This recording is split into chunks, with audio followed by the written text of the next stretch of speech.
Test, test for aluminum etch. Test, test for aluminum etch. Hello? Okay, so today we're going to do the aluminum etch on making our light activated bipolar junction transistors.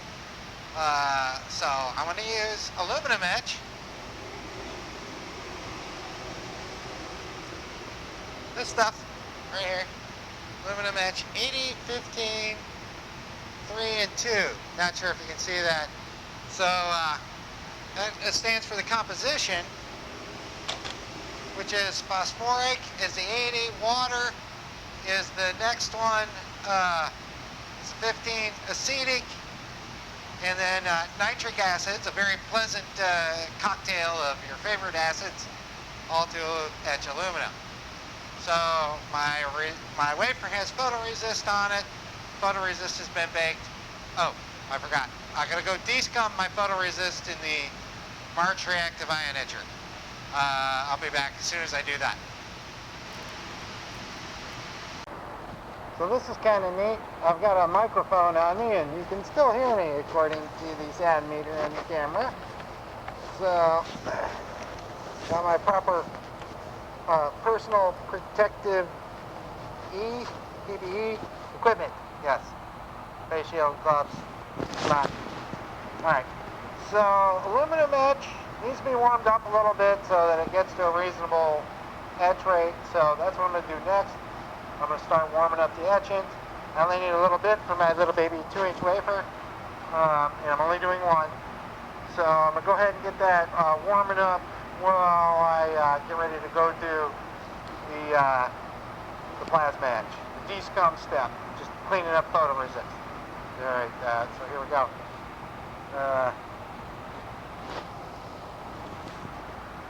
So I'm going to use a hot plate. I'm going to get a nice shot with the GoPro.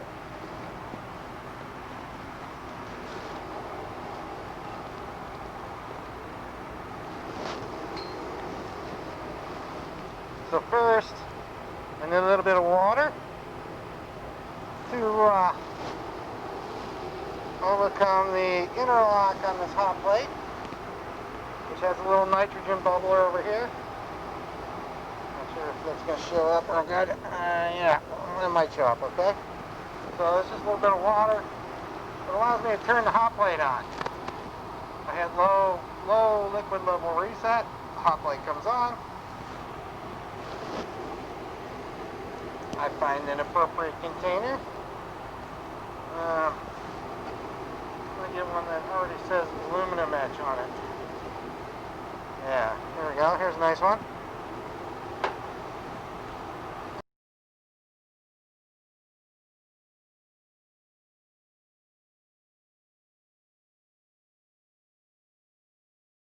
Oh, there's some schmutz in there.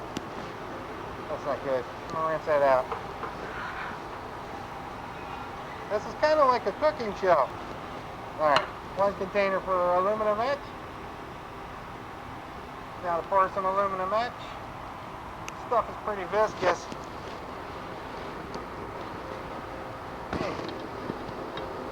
Alrighty. And that is pretty empty.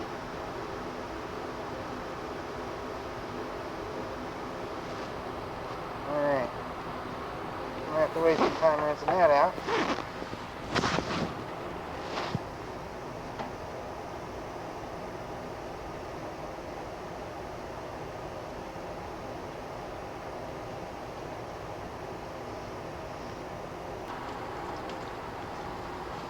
We actually have a bottle washer, which I'm going to go put this under right now. Okay. Fresh new jug. This is the good stuff. Now, I'm always trying to make sure that I don't get my wet hands, which I just rinsed off that jug. So I don't want to get the bottle, outside of the bottle wet. Somebody come behind me and say, oh no, acid on the bottle. Alright. Carefully pour this big old bit of aluminum etch. Just need enough to cover the wafer, really. Stuff goes pretty quick. Okay. And I'm going to wipe off the lip where I had a drip. Because this stuff is messy and stinky because it's got acetic in it. It's kind of gooey and viscous. So what I'm going to do, this wipe's got acetic and, aluminum etch on it. So now I'm going to rinse it real quick in DI water. Not that this stuff is really that bad compared to some of the stuff we've got. So I'm just going to rinse it off real quick and wring it out. Alright, so there are a couple of thermocouples go in there. There's two ways you can run this. You can run it with controlling the temperature based on the thermocouples, or you can set a surface temperature for the hot plate. I'm just going to go ahead and set a surface temperature for the hot plate. Our target temperature usually is about 55 degrees C for aluminum etch. Doesn't really matter, it just increases the etch rate. So I'm going to go ahead and set the surface of the hot plate to, I don't know, 60.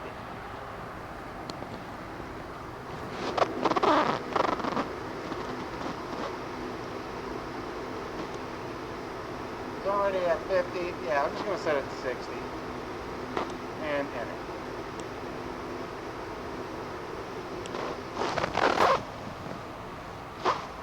Alright, so we'll just let that run, let that warm up. Come back in a few minutes. Make sure my gloves are clean. Come back in a few minutes and do the etch. Just want to make sure I don't have any acid on the front of me. I do have something. It's probably just water.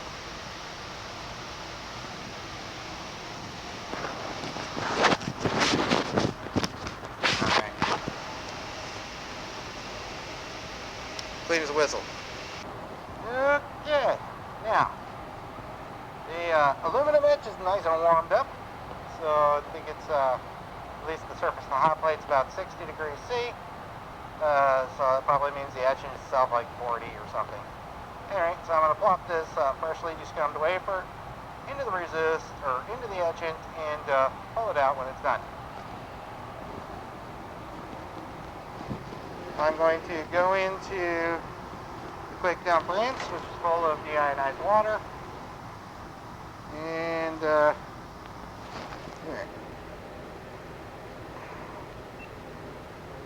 okay. Now, GoPro recording. Alright. This is a little bit of a no-no because nobody's around. 6 o'clock. Alright. Wafer in. I don't think I really need these thermocouples. They're reading, thermocouples are reading 36 degrees C, which is almost perfect.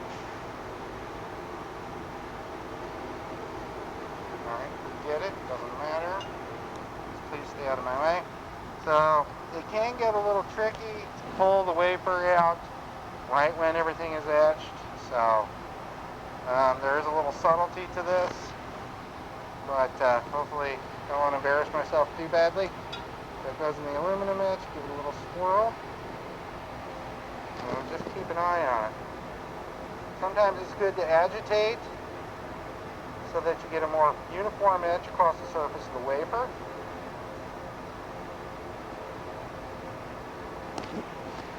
Let's get it with the GoPro.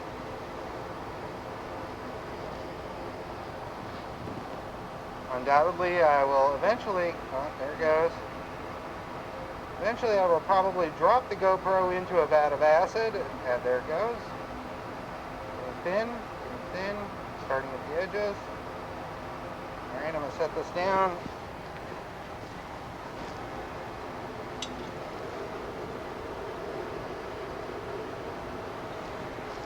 I'm going to quench it immediately in DI. Then I'm going to put it in my little basket. Hit the QDR, because everything is time sensitive. Come on, dude, run. Alright. this way you can see what's going on. It's being sprayed with deionized water. Oh, look at those features. They look nice. The etch, at least from here, looks pretty uniform.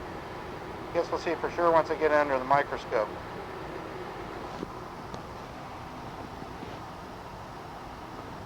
So I'll go ahead and let that run. In the meantime, to shut off, I'm going to shut off the hot plate. Before I do that, I'm going to rinse these thermocouples, Teflon coated thermocouples in DI. And then I pull this nitrogen bubbler out and the hot plate controller shuts off. Alrighty then. So I'm good to go. So the hot plate is off. I'm going to drop my lid. Dump out the DI water. Now the aluminum etch. In the case of aluminum etch, we dispose of it in a special container.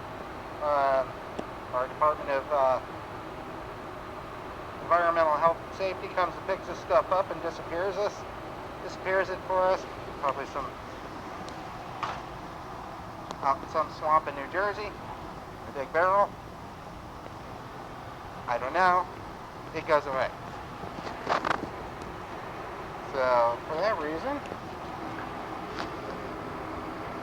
we do have a handy funnel over here. Go ahead and put the funnel in there. Take my aluminum etch out. See, the color hasn't changed, it's still clear. You can see it's kind of viscous. I don't know if that shows up well on the camera. And it stinks like acetic acid. And if you get it on your bulbs, it stinks, it stinks, it stinks. It smells like very strong vinegar. Now, if this was much hotter, I would have let it cool off before I put it in the bottle, but this is not that hot.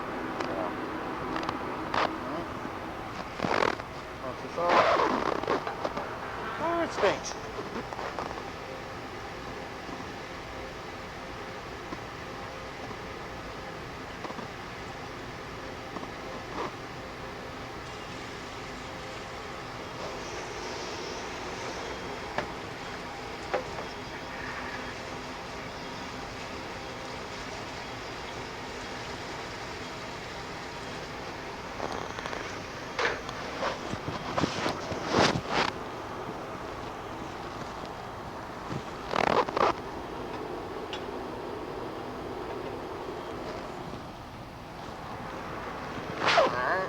Set the QDR.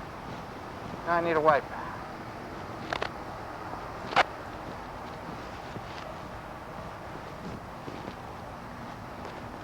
By the way, when we use wipes in the clean room, they're always special clean room wipes. Very low particulate, absorbent, but they don't shed many fibers.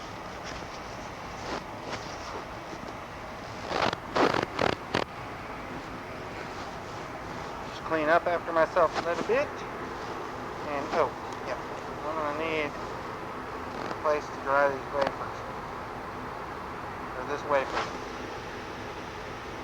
Usually what we would do is use a spin rinse dryer, abbreviated SRD, but we can only accommodate 4-inch wafers. Alright, this guy looks pretty good. Pretty pleased with the result.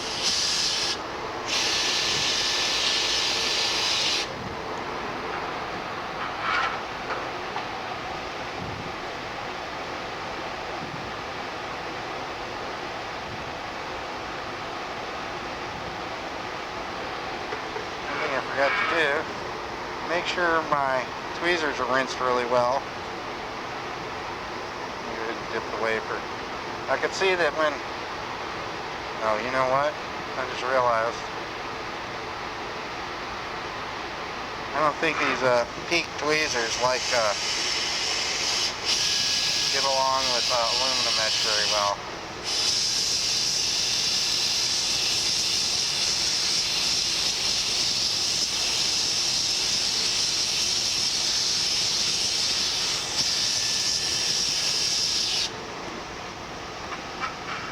They don't look too damaged though. Alright.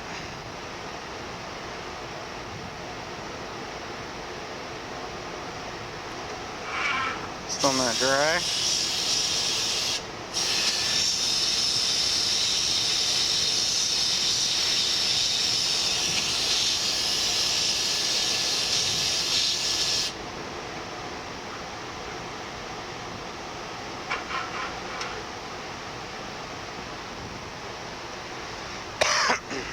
Okay, it looks reasonable.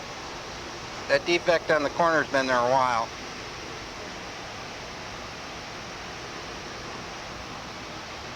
So, next step, go look at it in the microscope.